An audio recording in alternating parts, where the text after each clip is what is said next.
qu'est-ce qu'on va chercher à savoir quand on est recruteur maintenant par rapport à ce qu'on cherchait à savoir il y a 10 ans. Mais ton discours, c'est exactement ça. C'est que ces questions sont devenues inutiles, et aussi parce que le fait d'avoir toutes ces questions notées sur Internet, avec tout le monde rabâche la même chose, et ton discours est préparé. Et pour moi, aujourd'hui, un bon recruteur, c'est quelqu'un qui sait que ces questions-là ne vont pas amener une vraie réponse, et que la personne ne va pas être elle-même, et c'est pour ça qu'à mon sens, elles sont inutiles. Tu peux les poser d'une autre façon, mais posées comme ça, elles sont inutiles. Si aujourd'hui le but du recrutement, tel qu'il évolue, c'est vraiment de commencer déjà à créer du lien avec peut-être ton futur salarié, ton futur collaborateur, et le mettre dans une situation de difficulté, de stress, et où il n'est pas lui-même, tu ne crées pas du lien, et en plus tu ne sais pas la personne que tu vas recruter, puisque derrière c'est les discours que t'entends, finalement c'est pas du tout ce qu'il avait montré en entretien. Non, parce que c'était pas lui en entretien en fait. Donc derrière, ce qu'il faut arriver en tant que recruteur, ce qu'on veut, c'est savoir qui est la personne en face. Il y a de plus en plus, si tu regardes un petit peu les articles qui peuvent se faire aujourd'hui sur le recrutement, on parle beaucoup de soft skills.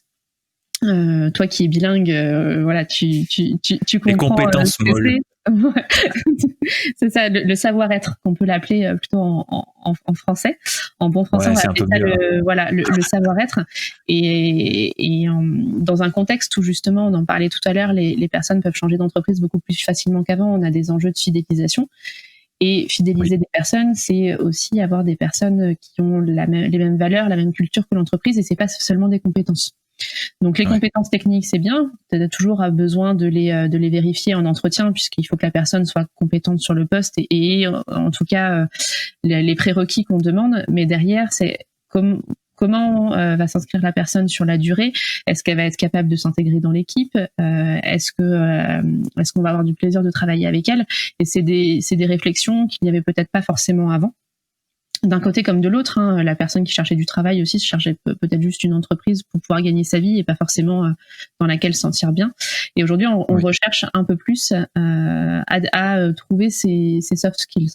Donc derrière, si tu amènes des questions bateau, et à la personne de dire racontez-moi votre parcours, tu auras un discours tout préparé, des questions bien faites pour que la personne se sente sur son meilleur jour, et tu n'auras pas les réponses à qui est vraiment le candidat en face de toi. Donc faut plutôt amener des questions différentes, et pour moi l'entretien d'embauche, c'est plutôt un échange plutôt qu'un entretien. Du coup, j'utilise de moins en moins le terme entretien en fait, puisque moi, c'est plutôt une rencontre où tu peux poser des questions pour avoir des réponses, mais derrière, le candidat a autant le droit que toi de poser les questions sur l'entreprise, pour que lui aussi puisse savoir s'il a envie de nous recruter. Ouais. Je comprends. Ouais. Donc pour ça, en fait, il faut casser un petit peu les codes. Par exemple, moi, de mon côté, j'aime bien demander plutôt d'abord au candidat s'il a des questions sur l'entreprise, s'il a compris ce qu'on faisait, s'il nous connaissait, parce qu'il s'attend déjà à ce qu'on lui demande expliquez-moi votre parcours, et donc là il te déroule tout de suite ce qu'il a appris effectivement par cœur, comment présenter son parcours, et en général ce qu'on te conseille aussi. Moi, il y a plein de personnes qui me disent c'est ce qu'on m'a conseillé dans ma formation, c'est ce qu'on m'a conseillé dans tel organisme, et je trouve qu'on ne conseille pas assez sur des entretiens qui ont une autre forme. Donc souvent ça perturbe un peu.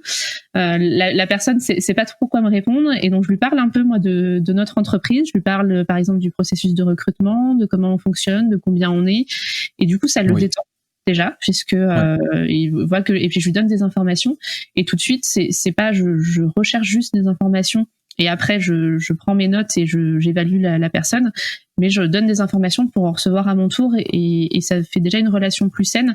Et la personne qui a été un petit peu déstabilisée, parce que je mets des guillemets parce que je trouve le terme peut-être trop péjoratif, mais a été cassée peut-être dans son élan de réciter, et du coup se détend un peu et est plus amené à faire une discussion et à répondre de façon peut-être plus naturelle aux questions qui peuvent suivre du coup après.